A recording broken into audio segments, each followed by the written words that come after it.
اعوذ باللہ من الشیطان الرجیم بسم اللہ الرحمن الرحیم السلام علیکم ورحمۃ اللہ وبرکاتہ۔ امید کرتا ہوں کہ آپ کو جو آواز ہے وہ آ رہی ہوگی۔ آج ہمارا 23واں سپارہ ہے اور ہم سورہ صاد سے آغاز کرنے جا رہے ہیں۔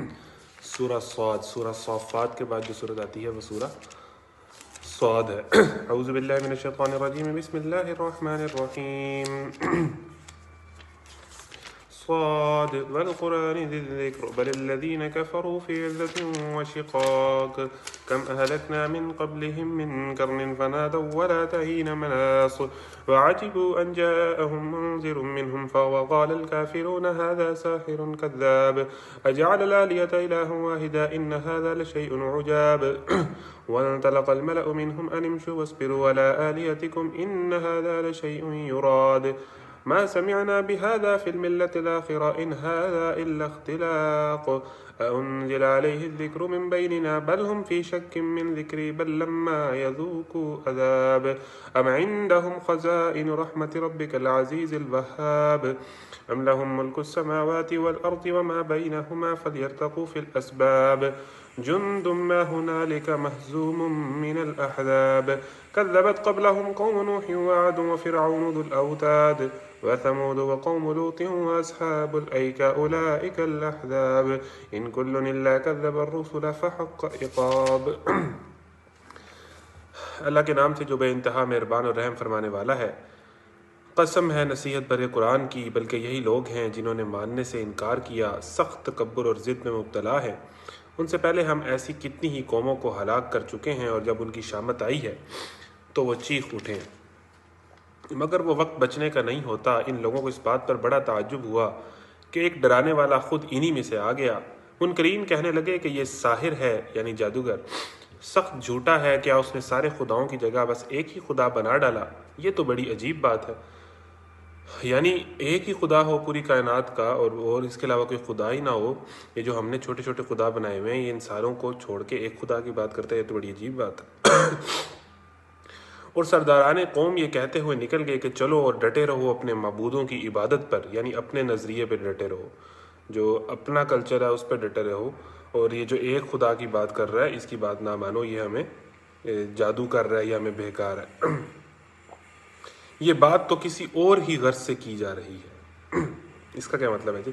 ان کا مطلب یہ تھا کہ اس دال میں کچھ کالا نظر آتا ہے، دراصل یہ دعوت اس غرض سے دی جا رہی ہے کہ ہم سب محمد صلی اللہ علیہ وسلم کے تابع فرمان ہو جائیں، یعنی یہ بیسیکلی اپنی بادشاہت بنانا چاہ رہے ہیں، مذہب کا نام لے کے، ایک خدا کا نام لے کے، جس طرح آج باتیں کی جاتی ہیں اسی طرح کی بات ہے کہ یہ بیسیکلی اپنی بادشاہت چاہتے ہیں اور ایک خدا کی توحید کی دعوت دے کے دراصل اپنی بادشاہت قائم کرنا چاہتے ہیں۔ حالانکہ انبیاء کسی ذاتی مفاد کے لیے یہ کام کرتے نہیں ہیں، ما اسألکم علیہ من اجر، کوئی اس کا بدلہ وہ نہیں مانگتے اس کام کا۔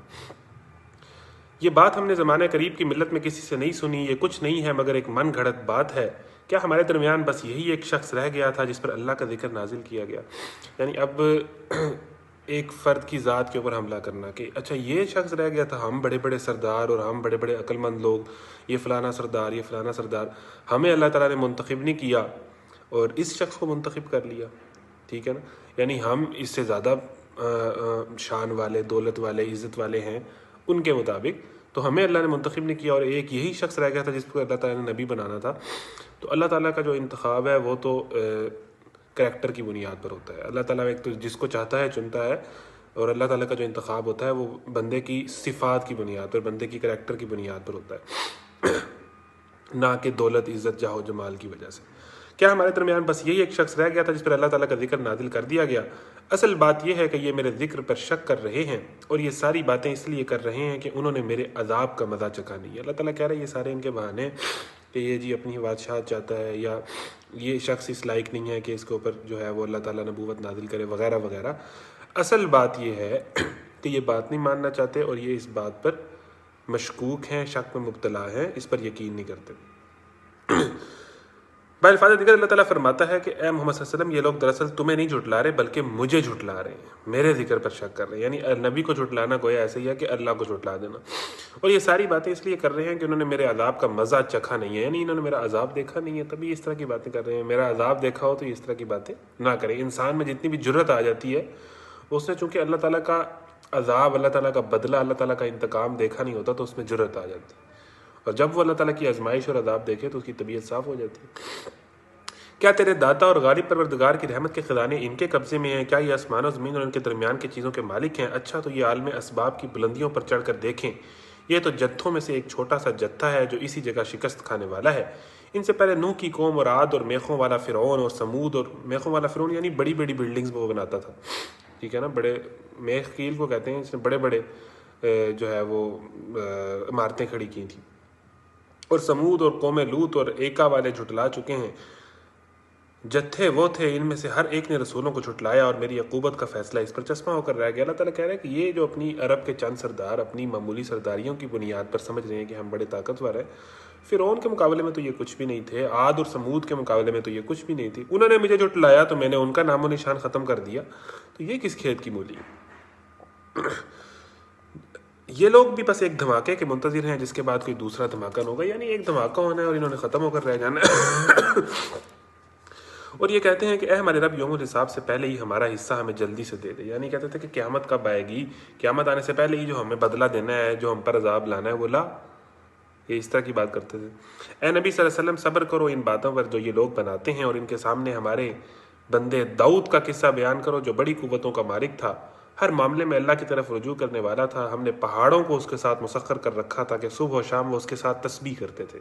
اچھا یہ اتنی سی بات آئی ہے قرآن میں، اس سے بہت سارے لوگوں نے جناب موسیقی کے حق میں باتیں لے کے آئے، یعنی حضرت داؤد جو تھے وہ اس انداز سے اللہ تعالیٰ کی تسبیح بیان کرتے تھے، حمد و ثنا کرتے تھے، اور کہ جو ہے پہاڑ اور جو ہے وہ اس کے ساتھ مسخر ہو جاتے تھے، وہ بھی اللہ تعالیٰ کی حمد و ثنا میں شامل ہو جاتے تھے۔ اب پتہ نہیں یہ کیا کیفیت تھی، یہ کس طرح ہوتا تھا، اس سے لوگوں نے جو ہے وہ میوزک اور گانے کی آڑ میں پھر ناچ گانے اور پھر ہر طرح کے گانے کی دلیلیں نکالی ہوتی ہیں۔ تو قرآن میں تو بس یہ آیا کہ حضرت داؤد جو ہے وہ اللہ تعالیٰ کی تسبیح بیان کرتے تھے، اور ان کے ساتھ جو ہے وہ اتنے خوبصورت انداز سے بیان کرتے تھے کہ پہاڑ بھی ان کے ساتھ شامل ہو جاتے تھے۔ تو اس سے اپنی مرضی کی مطلب نکال لینا، ہر معاملے میں اللہ تعالیٰ کی طرف رجوع کرنا، ہم نے پہاڑوں کو اس کے ساتھ مسخر کر رکھا تھا کہ صبح و شام وہ اس کے ساتھ تسبیح کرتے تھے، پرندے سمٹاتے تھے، سب کے سب اس کی تسبیح کی طرف متوجہ ہو جاتے تھے، یعنی وہ اس انداز سے یعنی ان کی آواز اتنی خوبصورت تھی یا با اثر تھی یا کیا وہ کیفیت تھی۔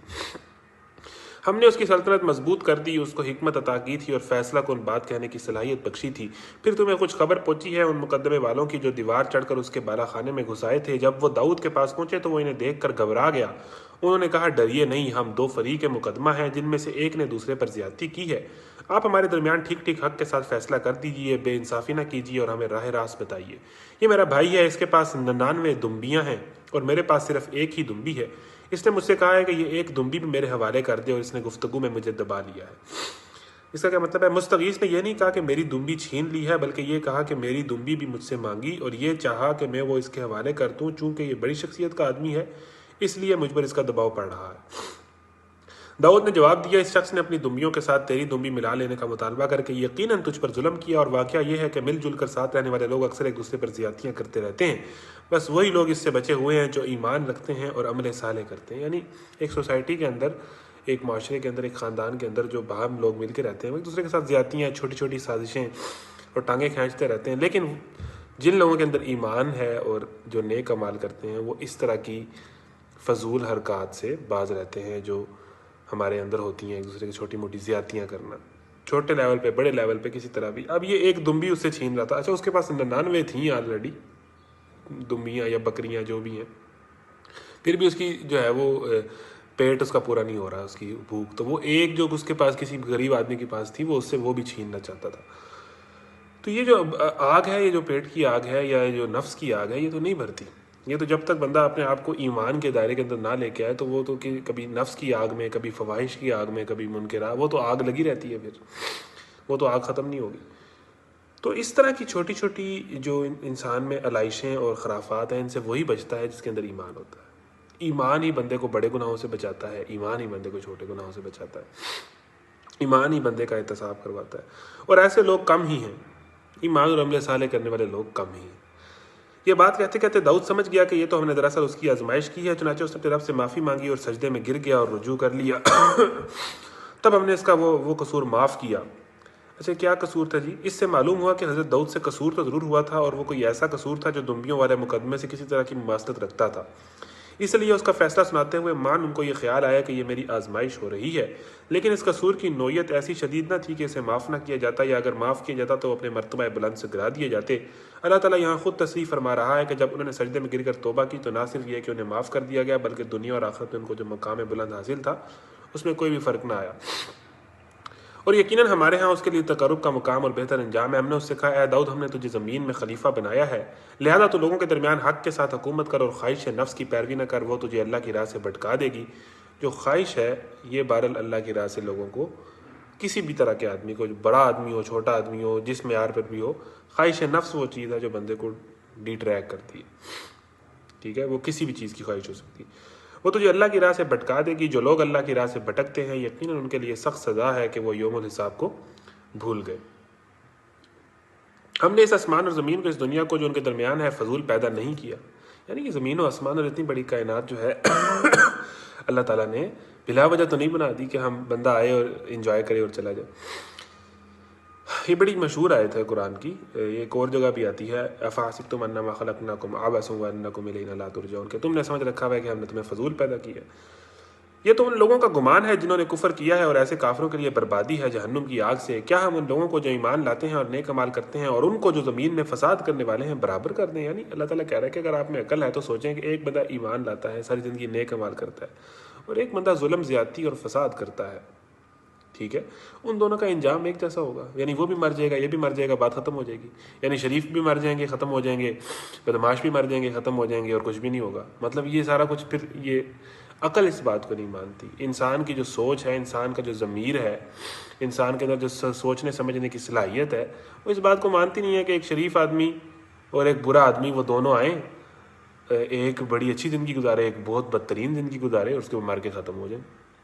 یعنی دنیا تو یہی سمجھتی ہے نا کہ ہم آئیں گے اور بس ختم ہو جائیں گے، جو زندگی کا کوئی مقصد نہیں سمجھتے۔ تو یہ کیا آپ کی بات عقل میں آتی ہے کہ ایک بندہ ساری زندگی اچھے کام کرے، وہ بھی مر کے ختم ہو جائے، اسے کچھ بھی نہ ملے؟ ایک بندہ ساری زندگی برے کام کرے، وہ بھی مر کے ختم ہو جائے؟ تو اللہ کہہ رہا ہے ایسا ہے ہی نہیں، ان دونوں کا انجام ایک جیسا ہوگا ہی نہیں، دونوں کو اپنے اپنے اعمال کا ریوارڈ ملے گا۔ اور انسان کی سوچ بھی اسی بات کا تقاضا کرتی ہے کہ اچھے کا اچھا بدلہ ملنا چاہیے، برے کا سزا ملنی چاہیے۔ اسی لیے قیامت ہے، اسی لیے آخرت ہے۔ تو قیامت کا مطالبہ اور آخرت کا ہونا، ہمارے دل کے اندر یہ بات پائی جاتی ہے۔ کیا ہم متقیوں کو فاجروں جیسا کرتے ہیں؟ فاجر یعنی گناہگار، بدکار، اور متقی اللہ سے ڈرنے والے۔ یہ ایک بڑی برکت والی کتاب ہے جو اے نبی ہم نے تمہاری طرف نازل کی ہے تاکہ یہ لوگ اس کی آیات پر غور کریں اور عقل و فکر رکھنے والے اس سے سبق لیں۔ الحمدللہ۔ اور داؤد کو ہم نے سلیمان جیسا بیٹا عطا کیا، بہترین بندہ، کثرت سے اپنے رب کی طرف رجوع کرنے والا۔ قابل ذکر ہے وہ موقع جب شام کے وقت اس کے سامنے خوب سدے ہوئے گھوڑے پیش کیے گئے تو اس نے کہا، میں نے اس مال کی محبت میں اپنے رب کی یاد کی وجہ سے اختیار کی ہے، میں نے اس مال کی محبت اپنے رب کی یاد کی وجہ سے اختیار کی، یعنی جو میرے پاس گھوڑے ہیں ان سے میں جہاد کروں گا، اللہ کا کلمہ بلند کروں گا۔ جو میرے پاس دولت ہے، طاقت ہے، حضرت سلیمان کہہ رہے ہیں، حضرت داؤد کے جو بیٹے تھے، کہ جو یہ جتنا مجھے یہ گھوڑوں سے اگر محبت ہے، یہ جتنا میرے پاس دولت اور طاقت ہے، ان سے جو میں کام لوں گا وہ تو اللہ کے دین کا ہی ہوگا، اللہ کی یاد ہی ہوگی، ٹھیک ہے؟ تو بندہ مومن کے پاس اگر کوئی دولت بھی ہے تو وہ اس کا استعمال بھی اللہ اس سے بھی اگر وہ پسند کرتا ہے تو اس مقصد کے لیے پسند کرتا ہے کہ یہ اللہ کے کام میں استعمال ہوگی۔ اگر انہوں نے گھوڑوں کی تعداد کو پسند کیا تو اس لیے پسند کیا کہ یہ گھوڑے جنگ و جہاد میں کام آئیں گے، اسلامی سلطنت کی بنیاد میں اور اس کی حفاظت میں کام آئیں گے۔ قابل ذکر ہے وہ موقع جب شام کے وقت اس کے سامنے خوب سدے ہوئے گھوڑے، یعنی کہ ایک بڑی آرمی گھوڑوں کی اور بڑے زبردست اور اعلیٰ قسم کے اور سدھائے ہوئے گھوڑے پیش کیے گئے تو اس نے کہا، میں نے اس مال کی محبت اپنے رب کی یاد کی وجہ سے اختیار کی ہے، یہاں تک کہ جب وہ گھوڑے نگاہ سے اوجھل ہو گئے تو اس نے حکم دیا کہ انہیں میرے پاس واپس لاؤ، پھر لگا ان کی پنڈلیوں اور گردنوں پر ہاتھ پھیرنے۔ اور دیکھو کہ سلیمان کو بھی ہم نے آزمائش میں ڈالا اور اس کی کرسی پر ایک جسد لا کر ڈال دیا، اور پھر اس نے رجوع کیا اور کہا کہ اے میرے رب، مجھے معاف کر دے اور مجھے وہ بادشاہی دے جو میرے بعد کسی کے لیے سزاوار نہ ہو، بے شک تو ہی اصل داتا ہے۔ اس کی تفسیر پڑھتے ہیں جی، وہ جسد کیا ہے اور وہ کیا بات ہے۔ سلسلہ کلام کے لحاظ سے صاف معلوم ہوتا ہے کہ اس جگہ یہ بتانا مقصود ہے کہ اللہ تعالیٰ نے حضرت داؤد اور حضرت سلیمان جیسی عالی مرتبہ انبیاء اور محبوب بندوں کو بھی حساب محاسبہ کیے بغیر نہیں چھوڑا۔ یعنی حضرت داؤد کا بھی حساب کتاب ہوا، وہ جو فیصلہ کر رہے تھے اس معاملے کے اندر، حضرت سلیمان کا بھی حساب کتاب ہوا۔ جس فتنے کا یہاں ذکر کیا گیا ہے اس کی کوئی یقینی تفصیل ہمیں معلوم نہیں ہے، جس پر مفسرین کا اتفاق ہو، لیکن حضرت سلیمان کی دعا کے یہ الفاظ کہ اے رب مجھے معاف کر دے اور مجھ کو وہ بادشاہی دے جو میرے بعد کسی کے لیے سزاوار نہ ہو، اگر تاریخ بنی اسرائیل کی روشنی میں پڑھی جائے تو بظاہر یوں محسوس ہوتا ہے کہ ان کے دل میں غالباً یہ خواہش تھی کہ ان کے بعد ان کا بیٹا جانشین ہو اور حکومت و فرمانروائی آئندہ انہی کی نسل میں باقی رہے۔ اسی چیز کو اللہ تعالیٰ نے ان کے حق میں فتنہ قرار دیا، اور اس پر وہ اس وقت متنبہ ہوئے جب ان کا ولی عہد رحبعام ایک ایسا نالائق نوجوان بن کر اٹھا جس کے لچھن صاف بتا رہے تھے کہ وہ داؤد اور سلیمان علیہ السلام کی سلطنت 4 دن بھی نہ سنبھال سکے گا۔ ان کی کرسی پر ایک جسد لا کر ڈالا جانے کا مطلب غالباً یہی ہے کہ جس بیٹے کو وہ اپنی کرسی پر بٹھانا چاہتے ہیں وہ ایک کندہ ناتراش تھا۔ مطلب یہ ایک تفصیل کی گئی ہے کہ اس کا مطلب یہ ہو سکتا ہے، یعنی ایک فتنے سے آزمائش کی حضرت داؤد کی بھی اور سلیمان کی بھی، وہ خواہش کا فتنہ تھا کہ ان کی خواہش اس طرف تھی جو ٹھیک نہیں تھی۔ تو اس کے بعد جب انہیں احساس ہوا کہ یہ ہماری خواہش ٹھیک نہیں ہے تو انہوں نے دونوں انبیاء نے توبہ کی، اللہ سے معافی مانگی، اور میں نے کہ خواہش نفس ایسی چیز ہے جو بہت عالی مرتبہ انسان کو بھی بہکا سکتی ہے، یعنی انبیاء کے اوپر بھی جو ہے وہ خواہش نفس انہیں اٹیک کر سکتی ہے لیکن وہ اس کے جال میں نہیں آتے۔ تو بیسیکلی یہ چیزیں ہمیں سکھاتی ہیں کہ ہم اپنا محاسبہ کرتے رہیں اور اپنے نفس پر کنٹرول رکھیں۔ دوسرا یہ کہ آزمائش انبیاء کی بھی ہوئی ہے، وہ عام انسانوں کی بھی ہوگی، وہ ہر بندے کی ہونی ہے۔ اور تیسرا اس بات ہاں یہ 2 باتیں ہیں، ٹھیک ہے جی۔ تب ہم نے اس کے لیے ہوا کو مسخر کر دیا جو اس کے حکم سے نرمی کے ساتھ چلتی تھی جدھر وہ چاہتا تھا، اور شیاطین کو مسخر کر دیا ہر طرح کے مامار اور غوطہ خور اور دوسرے جو پابند سلاسل تھے، یعنی جن بھی ان کے قبضے میں تھے، جو بلڈنگز بھی بناتے تھے، سمندروں میں بھی غوطے لگاتے تھے، یعنی ہر طرح کے کام کرتے تھے۔ اور ہواؤں کو مسخر کر دیا، یعنی حضرت سلیمان کی ہواؤں پر اور ساری ان پہ حکومت تھی۔ اس میں ایک اور بات یہ کہ حضرت سلیمان جو گھوڑوں کو دیکھ رہے تھے اور گھوڑوں کی گردنوں پر ہاتھ پھیر رہے تھے، اس سے پتہ چلتا ہے کہ انبیاء نے بھی ساری زندگی جو ہے وہ جہاد کیا ہے۔ مطلب گھوڑا ایک ایسی سواری ہے نا، مطلب گھوڑوں کو وہ نال پہنانا اور گھوڑوں کی صفائی ستھرائی کا اور گھوڑوں کی پرورش کا بندوبست کرنا، یہ کام تو انبیاء نے کیا ہے۔ تو اللہ کی راہ میں جہاد اور طاقت کے اظہار کا کام بڑا عالی شان کام ہے، اس پہ شرمانا نہیں چاہیے، اس پہ فخر کرنا چاہیے۔ تب ہم نے یہ انبیاء کی سنت ہے، تب ہم نے اس کے لیے یعنی حضرت داؤد کا واقعہ 2 سپارے میں کہ انہوں نے جو وقتل داؤد جالوت کو مارا، انہوں نے بھی جنگ کی۔ حضرت سلیمان بھی حکومت و بادشاہت اور ان کی ایک پوری آرمی، اور اس کے بعد نبی کریم صلی اللہ علیہ وسلم کی زندگی غزوات سے بھری پڑی ہے، ٹھیک ہے۔ تو یہ تو انبیاء کی سنت ہے۔ تب ہم نے اس کے لیے اچھا جی ہم نے اس سے کہا یہ ہماری بخشش ہے، تجھے اختیار ہے جس سے چاہے دے اور جس سے چاہے روک لے، کوئی حساب نہیں، یقیناً اس کے لیے ہمارے ہاں تقرب کا مقام ہے اور بہتر انجام ہے۔ اور ہمارے بندے ایوب کا ذکر کرو، جب اس نے اپنے رب کو پکارا کہ شیاطین نے مجھے تکلیف دی اور عذاب میں ڈال دیا، ہم نے اسے حکم دیا اپنا پاؤں زمین پر مار، یہ ہے ٹھنڈا پانی نہانے کے لیے اور پینے کے لیے۔ ہم نے اسے اس کے اہل و عیال واپس دیے اور ان کے ساتھ اتنے ہی، اور اپنی طرف سے رحمت کے طور پر اور عقل و فکر رکھنے والوں کے لیے درس کے طور پر۔ اچھا یہ انبیاء جن کے واقعات تفصیل سے نہیں آئے، یہ کہانیاں ہیں، ان کا بس بہت اشارتاً ذکر ہوا ہے کہ وہ کیا، اب اس کی کوئی تفصیلی ڈیٹیل کہانی زبردستی بندہ بنانا شروع کر دے تو وہ ٹھیک نہیں ہے۔ مطلب وہ یہی ہے کہ بھئی چھوٹی چھوٹی معاملات میں آزمائش کی۔ حضرت ایوب کی آزمائش ہوئی، حضرت کہ ان کو بہت سخت قسم کی بیماری لگ گئی تھی، بہت سخت تکلیف دہ اذیت ناک بیماری لگ گئی تھی، اور اس بیماری میں ایسے ہو گیا تھا کہ ان کے اہل و عیال نے بھی ان کو چھوڑ دیا تھا، وہ اس قدر شدید بیماری تھی۔ تو اس میں حضرت ایوب کا صبر بڑا مشہور ہے کہ اس بیماری کے اندر انہوں نے بڑے صبر سے کام لیا تھا۔ پڑھتے ہیں اس کی تفصیل۔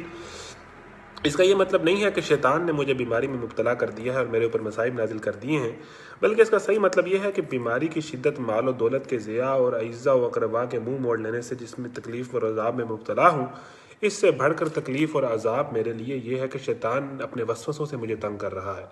وہ ان حالات میں مجھے اپنے رب سے مایوس کرنے کی کوشش کرتا ہے۔ یعنی ایک بات تو یہ پتہ چلی کہ جو بندہ بہت زیادہ بیمار اور شدید تکلیف دہ بیماری میں مبتلا ہو جائے تو لوگ کہتے ہیں کہ جی اس کو گناہوں کی سزا مل رہی ہے، ایسی بات نہیں ہے، نیک بندہ بھی بیماری میں مبتلا ہو سکتا ہے۔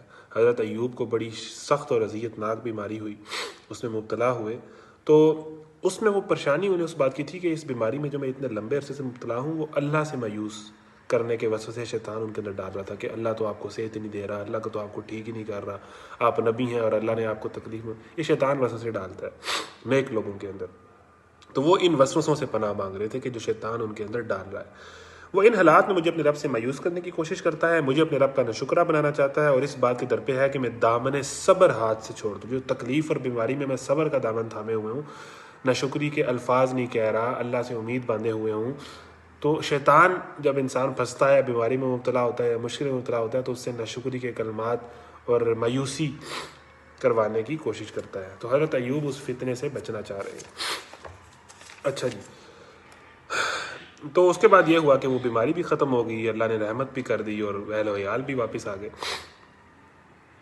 اچھا جی، اور ہم نے اس سے کہا تنکوں کا ایک مٹھا لے اور اس سے مار دے، اپنی قسم نہ توڑ. ہم نے اسے صابر پایا، بہترین بندہ، اپنے رب کی طرف بہت رجوع کرنے والا. انا وجدناہ صابرا، یعنی سخت بیماری میں ناشکری کے الفاظ نہ کہنا، ناشکری کے کلمات نہ کہنا، یہ صبر ہے.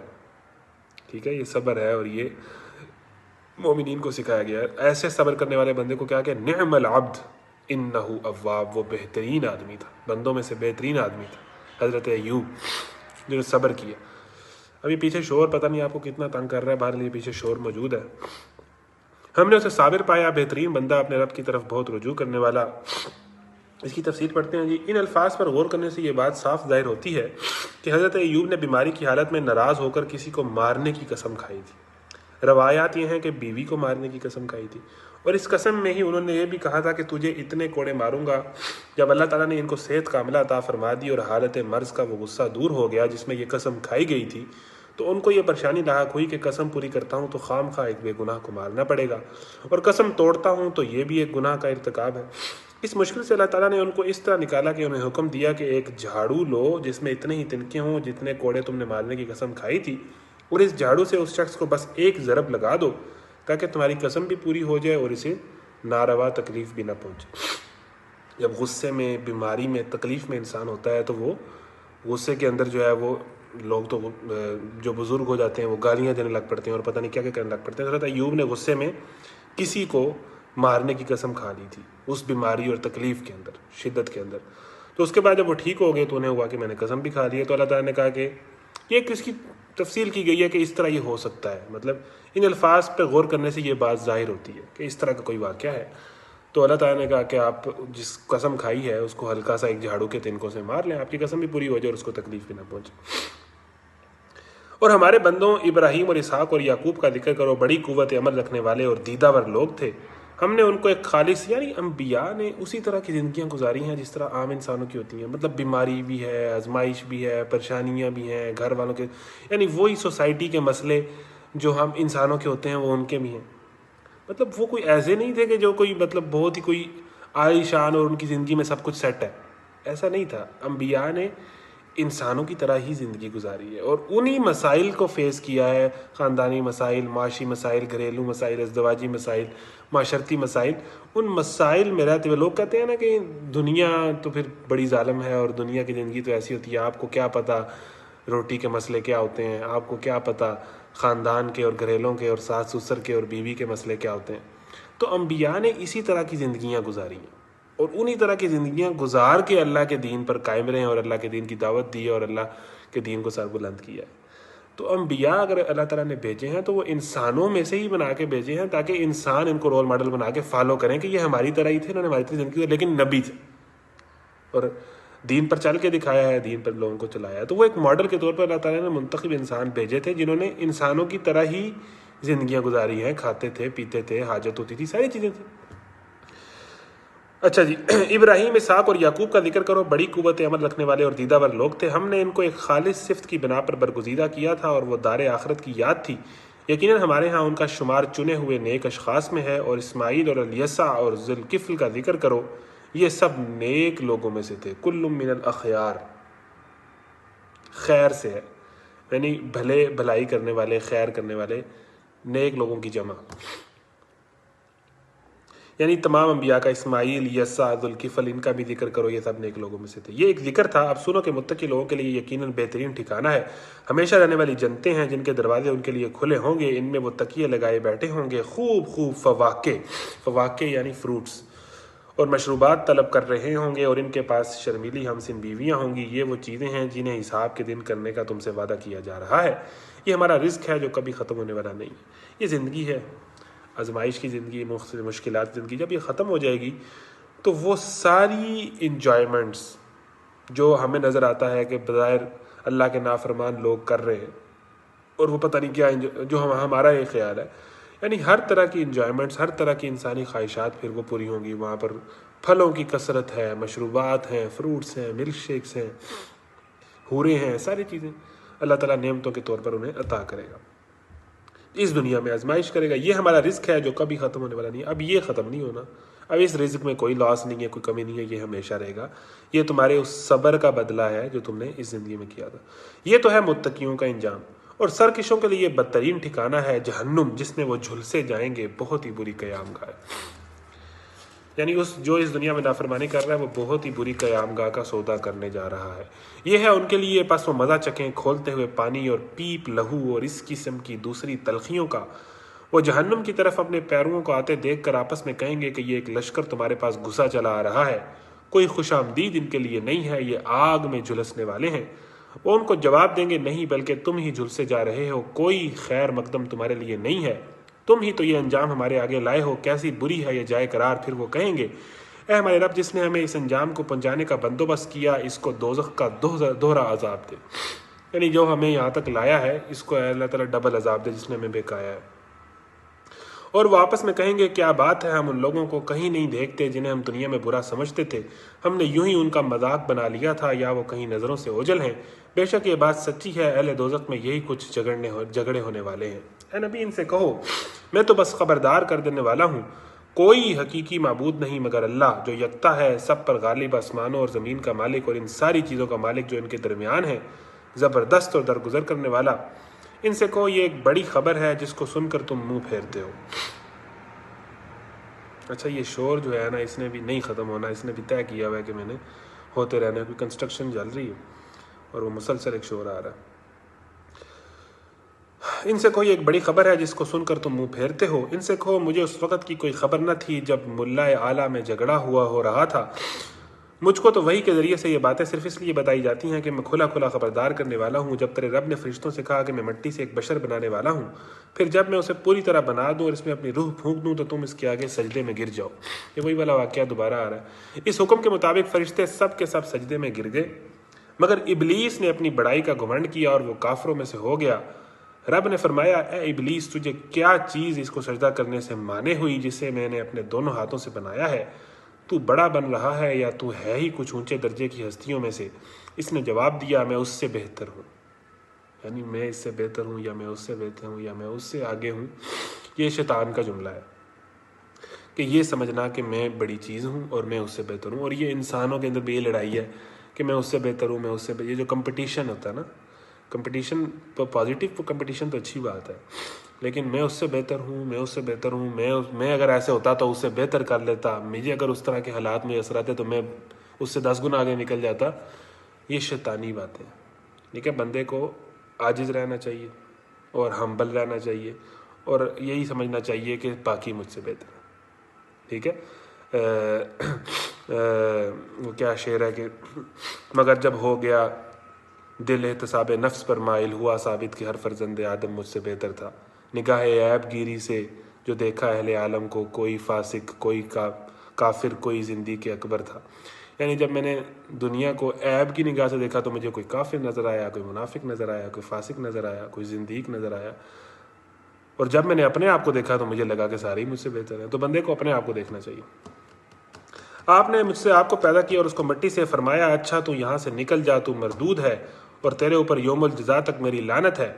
وہ بولا، اے میرے رب یہ بات ہے تو پھر اس وقت تک کے لیے مجھے مہلت دے دے جب یہ لوگ دوبارہ اٹھائے جائیں گے۔ فرمایا اچھا تجھے اس روز تک کی مہلت ہے جس کا وقت مجھے معلوم ہے۔ اس نے کہا، تیری عزت کی قسم، رب کی عزت کی قسم کھا رہا ہے شیطان، میں ان سب لوگوں کو بہکا کر رہوں گا بجز تیرے ان بندوں کے جنہیں تو نے خالص کر لیا ہو۔ یعنی شیطان بھی کہہ رہا ہے کہ جس بندے کو اللہ خالص کر لے، جو بندہ اللہ کی پناہ میں آ جائے، جو بندہ اللہ کی حفاظت میں آ جائے، شیطان اس کا کچھ نہیں بگاڑ سکتا۔ یہ شیطان ایک ایول انرجی ہے، ٹھیک ہے، جس کو ٹیکل کرنے کا طریقہ ایمان ہے۔ ٹھیک ہے، اس کا وہ کچھ شیطان خود کہہ رہا ہے میں اس کا کچھ نہیں بگاڑ سکتا۔ فرمایا تو حق یہ ہے اور میں حق ہی کہا کرتا ہوں کہ میں جہنم کو تجھ سے اور ان سب لوگوں سے بھر دوں گا جو انسانوں میں سے تیری پیروی کریں گے۔ ٹھیک ہے، بکاؤ تم میرے انسانوں کو، تمہیں اجازت دیتا ہوں میں، تم امتحان کرو۔ اینڈ پہ بات یہ ہے کہ تجھے بھی اور دو تیری بات مانے گا ان سب کو میں جہنم سے بھر دوں گا۔ فَبِعِزَّتِكَ لَأُغْوِيَنَّهُمْ أَجْمَعِينَ، اللہ تعالیٰ نے کہا کیا؟ لَأَمْلَأَنَّ جَهَنَّمَ مِنْكَ وَمِمَّنْ تَبِعَكَ مِنْهُمْ أَجْمَعِينَ، سب کو جہنم سے بھر دوں گا جو تیری پیروی کریں گے۔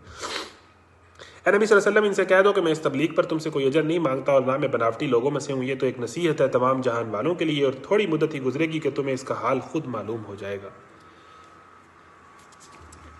یا اللہ۔ اچھا جی، بسم اللہ الرحمن الرحیم، یہ جس سورہ زمر ہے۔ تنزیل الکتاب من اللہ العزیز الحکیم، انا انزلنا الیک الکتاب بالحق فاعبد اللہ مخلصا لہ الدین الا للہ الدین الخالص والذین اتخذوا من دونه اولیاء ما نعبدهم الا لیقربونا الى اللہ زلفى ان اللہ یحکم بینہم فیما هم فیہ یختلفون ان اللہ لا یہدی من هو کاذب کفار۔ سورہ زمر مکی ہے جی۔ اللہ کے نام سے جو بے انتہا مہربان اور رحم فرمانے والا ہے۔ اس کتاب کا نزول اللہ زبردست اور دانا کی طرف سے ہے۔ اے نبی صلی اللہ علیہ وسلم، یہ کتاب ہم نے تمہاری طرف برحق نازل کی ہے، لہٰذا تم اللہ ہی کی بندگی کرو، دین کو اسی کے لیے خالص کرتے ہوئے۔ خبردار، دین خالص اللہ کا حق ہے۔ رہے وہ لوگ جنہوں نے اس کے سوا دوسرے سرپرست بنا رکھے ہیں اور اپنے اس فعل کی توجیہ یہ کرتے ہیں کہ ہم نے تو ان کی عبادت صرف اس لیے کرتے ہیں کہ وہ اللہ تک ہماری رسائی کرا دیں۔ اللہ یقیناً ان کے درمیان ان تمام باتوں کا فیصلہ کر دے گا جن میں وہ اختلاف کر رہے ہیں۔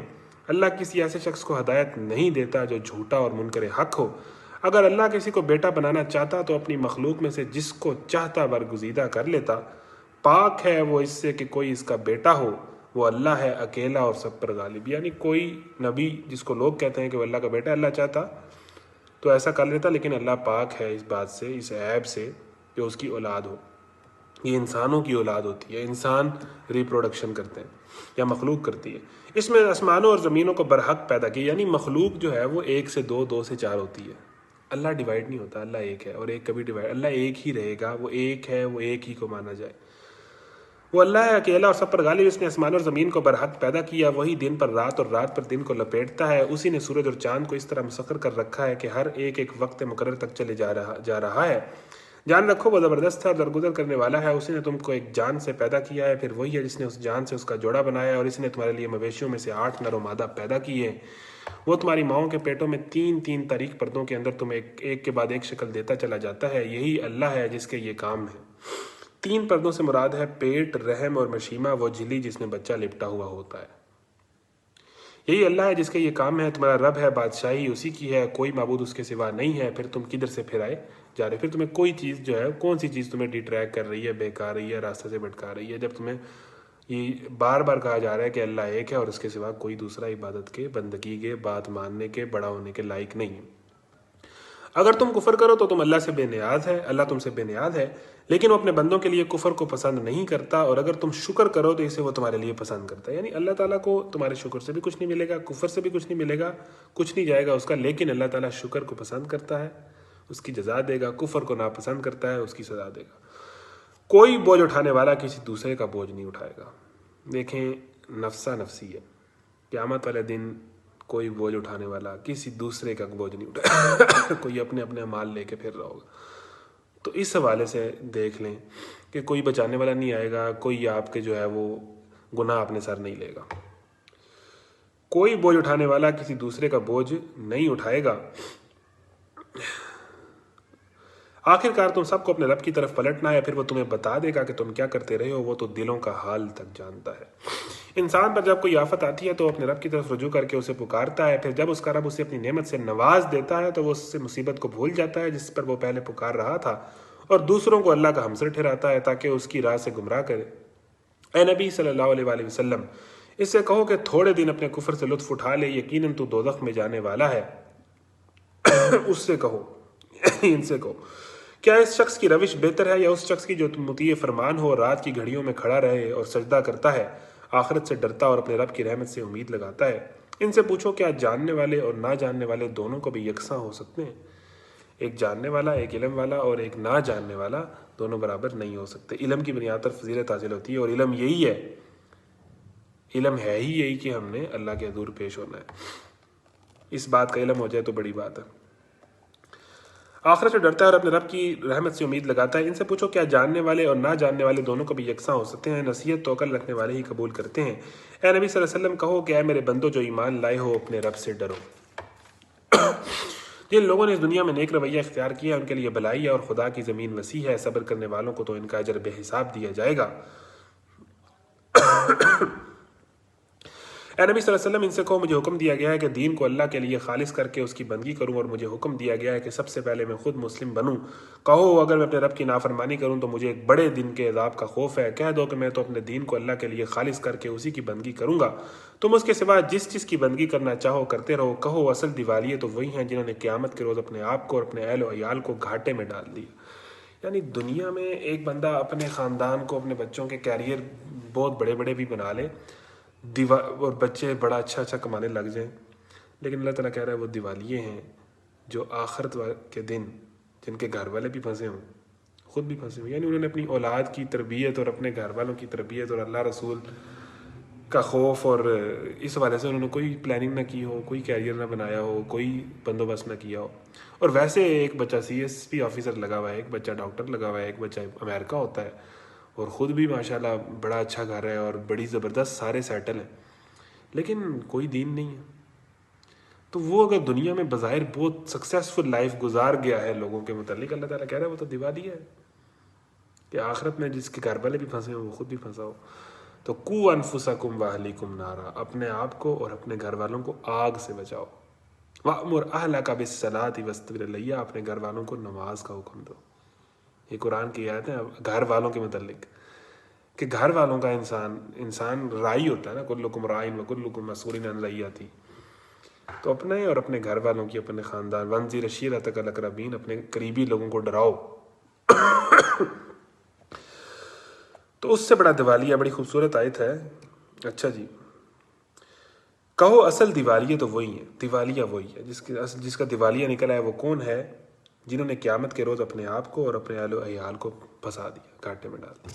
نہ بچوں کو دین سکھایا، نہ خود دین پر عمل کیا. خوب سن رکھو، یہی کھلا دیوالیہ ہے. سب سے بڑا نقصان یہی ہے. جو لوگ بہت امپریس ہیں کہ وہ ماشاءاللہ فیملی بہت اچھی جا رہی ہے، فیملی وہی اچھی جا رہی ہے جو اللہ سے ڈر رہی ہے. اس کے بعد وہ جتنے مرضی کیریئر بنائیں، سو بسم اللہ. اصل دیوالیہ یہی ہے کہ آپ اور آپ کے خاندان والے دین سے دور ہو جائیں، آخرت کی فکر سے محروم ہو جائیں اور آخرت والے دن پھنس جائیں. کھلا دیوالیہ ہے، یہی کھلا دیوالیہ ہے. ان پر آگ کی چھتریاں اوپر سے بچھائی ہوں گی اور نیچے سے بھی. یہ وہ انجام ہے جس سے اللہ اپنے بندوں کو ڈراتا ہے. پس اے میرے بندوں میرے غضب سے بچو، باخلاف اس کے جن لوگوں نے طاغوت کی بندگی سے اجتناب کیا اور اللہ کی طرف رجوع کر لیا، ان کے لیے خوشخبری ہے. پس اے نبی صلی اللہ علیہ وسلم بشارت دے دو میرے ان بندوں کو جو بات کو غور سے سنتے ہیں اور اس کے بہترین پہلو کی پیروی کرتے ہیں. یہ وہ لوگ ہیں جن کو اللہ نے ہدایت بخشی اور یہی دانشمند ہیں. اے نبی صلی اللہ علیہ وسلم اس شخص کو کون بچا سکتا ہے جس پر عذاب کا فیصلہ چسپاں ہو چکا ہو؟ کیا تم اسے بچا سکتے ہو جو آگ میں گر چکا ہو؟ یہ سنے آیت. اے نبی کیا تم اسے بچا سکتے ہو جو آگ میں گر چکا ہو؟ نبی بھی نہیں بچا سکتے. قرآن نے یہ بات کوئی 1000 دفعہ کہہ دی ہے. اگر آپ کو اب بھی سمجھ نہیں آ رہی تو پھر ہمیں آپ کی سمجھ پر شک کرنا چاہیے. اے نبی جو آگ میں گر گیا ہو کیا تم اسے بچا سکتے ہو؟ جو گر گیا وہ گر گیا. جو اپنے اعمال کی بنیاد پر اللہ کے غضب کا شکار ہو گیا وہ ہو گیا. یہ آیت ہے، پڑھ لیں. افمن حق علیہ کلمۃ العذاب افانت تنقذ من فی النار. نبی کو مخاطب کر کے اللہ کہہ رہے اے نبی اس شخص کو کون بچا سکتا ہے جس پر عذاب کا فیصلہ چسپاں ہو چکا ہو؟ کیا تم اسے بچا سکتے ہو جو آگ میں گر چکا ہو؟ البتہ جو لوگ اپنے رب سے ڈر کر ان کے لیے بلند عمارتیں، جو رب سے ڈر کر رہے ان کے لیے بلند عمارتیں ہیں، منزل پر منزل بنی ہوئی. یعنی بڑے بڑے فلیٹس ہیں. لندن میں فلیٹس نہیں، جنت میں فلیٹس ہیں. بڑے بڑے فلیٹس ہیں، بلند عمارتیں ہیں، منزل پر منزل بنی ہوئی جن کے نیچے نہریں بہہ رہی ہیں. یہ اللہ کا وعدہ ہے. اللہ کبھی اپنے وعدے کی خلاف ورزی نہیں کرتا. یہ جو بڑے بڑے بادشاہ ہوتے ہیں نا یہ دریاؤں اور سمندروں کے کنارے محل بناتے ہیں. تو اللہ تعالیٰ کہہ رہے ہیں ان کے جنت میں ایسی ایسی بلڈنگز ہیں جن کے نیچے نہریں بہہ رہی ہیں، دریاؤں کے کنارے، سمندروں کے کنارے. یعنی وہی شان و شوکت ہے جو دنیا میں انسان حاصل کرنے کی کوشش کرتا ہے اور کوئی بادشاہ اگر کر پاتے ہیں اور اس کے مقابلے میں یہ کچھ بھی نہیں. مطلب وہ تو ایک اولا درجہ ہے نا. جن کے نیچے نہریں بہ رہی ہوں گی. اللہ کا وعدہ ہے, اللہ کا کبھی وعدہ اپنی خلاف ورزی نہیں کرتا. کیا تم نہیں دیکھتے کہ اللہ نے آسمان سے پانی برسایا, پھر اس کو سوتوں اور چشموں اور دریاؤں کی شکل میں زمین کے اندر جاری کیا, پھر اس پانی کے ذریعے سے وہ طرح طرح کی کھیتیاں نکالتا ہے جن کی قسمیں مختلف ہیں, پھر وہ کھیتیاں پک کر سوکھ جاتی ہیں, پھر تم دیکھتے ہو کہ وہ زرد پڑ گئیں, پھر آخرکار اللہ ان کو بھس بنا دیتا ہے. در حقیقت اس میں ایک سبق ہے عقل رکھنے والوں کے لیے. اب کیا وہ شخص جس کا سینہ اللہ نے اسلام کے لیے کھول دیا ہے وہ اپنے رب کی طرف سے ایک روشنی پر چل رہا ہے, اس شخص کی طرح ہو سکتا ہے جس نے ان باتوں سے کوئی سبق نہیں لیا. اچھا, یہ اب قرآن کلاس کے اسٹوڈنٹس کے لیے آیت آ گئی. افمن شرح اللہ صدرہ للاسلام فہو علی نور من ربی فویل للقاسیۃ قلوبہم من ذکر اللہ اولئک فی ضلال مبین فمن یہد اللہ یشرح صدرہ للاسلام. اللہ تعالیٰ جس کے ساتھ ہدایت کا ارادہ کرتا ہے نا, اس کا قرآن کلاسز لینے کا دل کرنے لگ پڑتا ہے, نماز پڑھنے کا دل کرنے لگ پڑتا ہے, برائی اور بے حیائی سے بچنے کی اس کے اندر طاقت آ جاتی ہے, لوگ کیا کہیں گے اس کا خوف اس کے اندر سے نکل جاتا ہے, اس کے اندر کانفیڈنس پیدا ہو جاتا ہے حجاب کرنے کا, نماز پڑھنے کا, دین کی بات کرنے کا. یہ اس بات کے آثار ہیں, اشارے ہیں کہ اللہ تعالیٰ اس کا سینہ اسلام کے لیے کھول رہا ہے. اور جو بھاگتا ہے اور کہتا ہے کہ یہ کیا ہے, اور اس کے اندر بغاوت کے مزید آثار پیدا ہوتے ہیں, اس کا سینہ اسلام کے لیے تنگ ہو رہا ہے. جو لوگ کہتے ہیں نا کہ اس بات کا کیا اشارہ ہے کہ اللہ مجھ سے راضی ہے, اگر آپ دین میں ایکسل کر رہے ہیں تو اس کا مطلب ہے اللہ آپ سے راضی ہے, اللہ آپ کو مزید اپنے قریب کر رہا ہے. اگر آپ دین سے دور ہو رہے ہیں تو اس کا مطلب اللہ آپ سے ناراض ہے. اگر آپ کی نمازیں بہتر ہو رہی ہیں, مزید خشوع و خضوع آ رہا ہے, مزید پابندی آ رہی ہے تو اللہ, اگر آپ نیچے جا رہے ہیں تو اللہ. یہ وہ کرائٹیریا ہے جو ہر بڑے سے بڑے داعی دین کو اپنے اوپر رکھنا چاہیے کہ کیا میں نیچے جا رہا ہوں یا اوپر آ رہا ہوں. اور اس سے بڑے بڑے پول کھل جاتے ہیں انسانوں کے, ٹھیک ہے نا, بڑے بڑے نیک انسانوں کے. تو جس کے ساتھ اللہ ہدایت کا ارادہ کرتا ہے وہ اس کا سینہ اسلام کے لیے کھولتا ہے, ٹھیک ہے نا. تو دیکھیں آپ کا سینہ اسلام کے لیے کھل رہا ہے کہ نہیں کھل رہا. اب کیا وہ شخص جس کا سینہ اللہ نے اسلام کے لیے کھول دیا اور اپنے رب کی طرف سے ایک روشنی پر چل رہا ہے, اس شخص کی طرح ہو سکتا ہے جس نے ان باتوں سے کوئی سبق نہیں لیا, یعنی جس نے یہ ساری باتیں سنی. دو ہی ہیں نا, جنہوں نے ساری باتیں سنی ہیں ویسے کے ویسے ہی, اور جنہوں نے یہی ساری باتیں, بات ایک ہی ہوتی ہے, کسی بارش کا قطرہ ہی ہوتا ہے نا, وہ ایک جگہ پودے اگا دیتا ہے, اگر پتھر پہ گرے تو کچھ بھی نہیں ہوتا. اب آپ کے دل پر جو قرآن کی بارش ہوئی ہے, اب آپ کا دل کیسا ہے اس کے پہ ڈیپینڈ کرتا ہے کہ آپ کا دل اگر نرم و ملائم تھا اور اس کی مٹی درخیز تھی تو اندر سے رزلٹ نکلا ہوگا. اگر آپ کا دل پتھر ہو چکا ہے نافرمانیاں کر کر کے, بے حیائیاں کر کے, تو ہو سکتا ہے کوئی رزلٹ نہ نکلا ہو. تو یہ اپنا ایک انالیسز اور اپنا ایک جو ہے وہ سیلف ٹیسٹ ہے, ٹھیک ہے. تو دونوں کو نہیں برابر ہو سکتے. جس نے اللہ کی باتیں سن کے جو مزید اس طرف گیا ہے اس کی کیا ہی بات ہے, اور جس نے کوئی سبق نہیں لیا, جس کا مین فوکس یہی ہے کہ جی بس ایک کلاس ہوئی تھی تو وہ میں نے اٹینڈ کر لیا, کیا بات ہے, میں 4 بندوں میں بیٹھ کے بتا دوں گا جی میں نے پڑھا ہوا ہے, عمل کچھ بھی نہیں ہے, تو پھر تو کچھ نہیں ملا اسے. تباہی ہے ان لوگوں کے لیے جن کے دل اللہ کی نصیحت سے اور زیادہ سخت ہو گئے. یہ نا بہت سخت آئے تھا, یہ بڑی نہیں جا رہی. تباہی ہے ان لوگوں کے لیے, یعنی یہ جو ہم جیسے لوگ ہوتے ہیں نا, جو قرآن پڑھنا, پڑھاتے رہنا اور ویسے کہ ویسے ہی رہنا, جن کے دل بازو کو, یہ دل کی سختی کا جو فتنہ ہے نا, یہ بڑا سخت خطرناک ہے. کہ وہ سن کے قرآن وہ ویسے ہی اسے کوئی مسئلہ نہیں ہے, بس اس کے لیے روٹین کی چیز ہے, اسے کوئی فرق نہیں پڑ رہا, بس ٹھیک ہے. تباہی ہے ان لوگوں کے لیے جن کے دل اللہ کی نصیحت سن کے اور سخت ہو گئے, مطلب کوئی چینج نہیں, اور ڈھیٹ ہو گئے, بس ویسے کے ویسے ہی. سخت آیات ہے. تباہی ہے ان لوگوں کے لیے جن کے دل اللہ کی نصیحت سن کے, دو ہی, یا اللہ کی نصیحت سن کے دل نرم ہوتے ہیں, دل ڈرتے ہیں, یا سخت ہوتے ہیں. تو تباہی ہے ان کے لیے جن کے سخت ہو رہے ہیں. وہ کھلی گمراہی میں پڑے ہوئے ہیں, ان کو اپنا پورا جو ہے وہ ایک پورا وہ کرنے کی ضرورت ہے, جسے کہتے ہیں نا پورا ایک کیمو کرانے کی, ایک علاج کروانے کی ضرورت ہے, اگر وہ اس کیفیت میں آ چکے ہیں. اللہ نے بہترین کلام اتارا ہے, ایک ایسی کتاب ہے جس کے تمام اجزاء ہم رنگ ہیں اور جس میں بار بار مضامین دہرائے گئے ہیں. اسے سن کر ان لوگوں کے رونگٹے کھڑے ہو جاتے ہیں جو اپنے رب سے ڈرنے والے ہیں, اور پھر ان کے جسم اور ان کے دل نرم ہو کر اللہ کے دل کی طرف راغب ہو جاتے ہیں. یہ اللہ کی ہدایت ہے جسے وہ راہ راست پر لے آتا ہے جسے چاہتا ہے, اور جسے اللہ ہی ہدایت نہ دے اس کے لیے پھر کوئی ہادی نہیں ہے. اب اس شخص کی بدحالی کا تم کیا اندازہ کر سکتے ہو جو قیامت کے روز عذاب کی سخت مار اپنے منہ پر لے گا. ایسے ظالموں سے تو کہہ دیا جائے گا کہ اب چکھو مزہ اس کمائی کا جو تم کرتے رہے ہو، ان سے پہلے بھی بہت سے لوگ اسی طرح جھٹلا چکے ہیں، آخر ان پر عذاب ایسے رخ سے آیا جدھر ان کا خیال بھی نہ جا سکتا تھا۔ پھر اللہ نے ان کو دنیا کی زندگی میں رسوائی کا مزہ چکایا اور آخرت کا عذاب تو اس سے شدید تر ہے۔ کاش یہ لوگ جانتے۔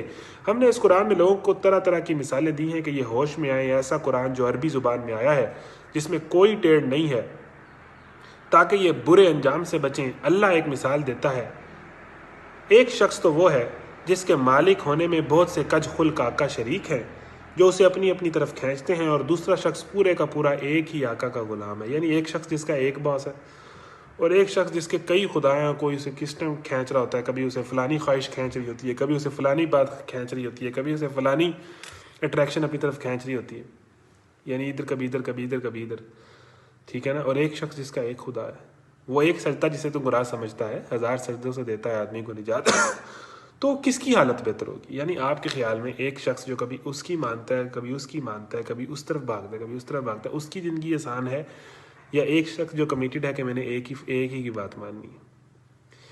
زیادہ پرسکون، زیادہ فوکسڈ اور ڈائریکشن والی اور سمت والی اور کلیئرٹی والی زندگی اسی کی ہوگی جو ایک کی مان رہا ہے۔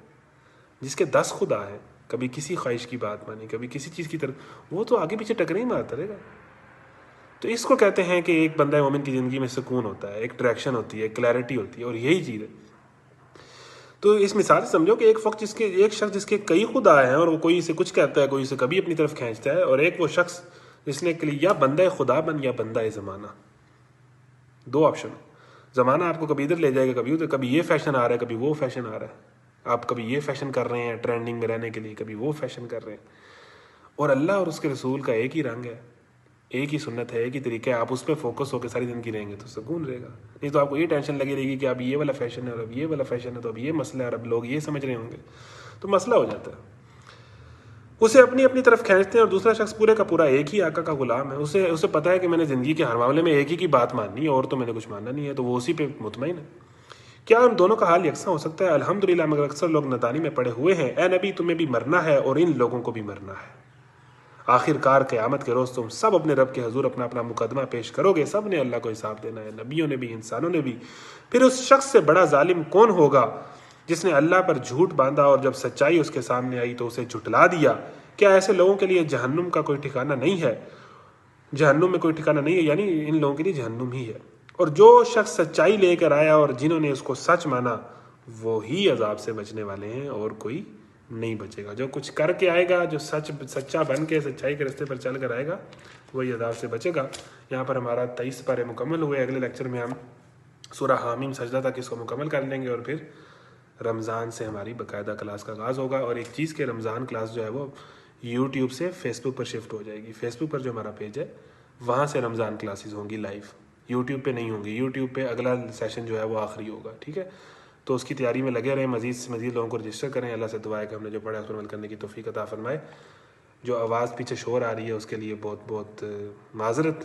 کوشش کریں کہ ہینڈ فری لگا لیں تاکہ آج کا آپ سن سکیں۔ السلام علیکم ورحمۃ اللہ وبرکاتہ۔